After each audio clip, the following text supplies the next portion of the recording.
تجربہ وہ کنگھی ہے جو زندگی میں ایسے وقت کام دیتی ہے جب ہمارے بال جل چکے ہوتے ہیں۔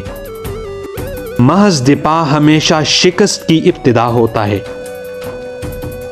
ایک ہی مقام پر ٹھہرے رہنا چھوٹے دماغ والوں کا کام ہے۔ قلت عقل کا اندازہ کثرت کلام سے ہوتا ہے۔ مباحثہ عقل مندوں کے لیے ثقل اور جہلاء کے لیے عداوت کا بیج ہے۔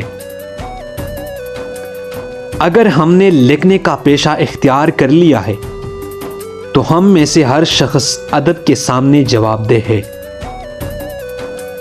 جیتنے والے کی خوبیاں تلاش کرو اور جو ہار جائے اس کی خامیاں۔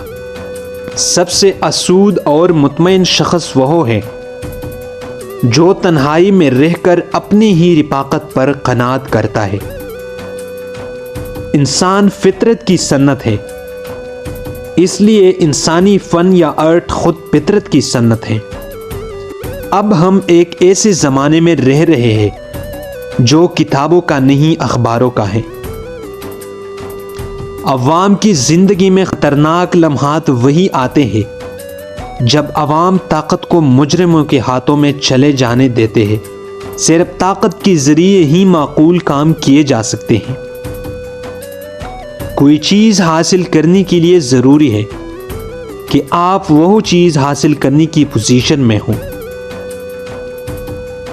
کوئی شخص تمہیں کس طرح سمجھ سکتا ہے جبکہ تم خود ہی اپنے آپ کو نہیں سمجھ سکتے۔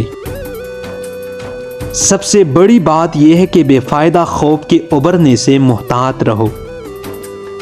تاریخ اپنے آپ کو دہراتی ضرور ہے لیکن یہ اپنے آپ کو یکساں حالات میں نہیں دہراتی۔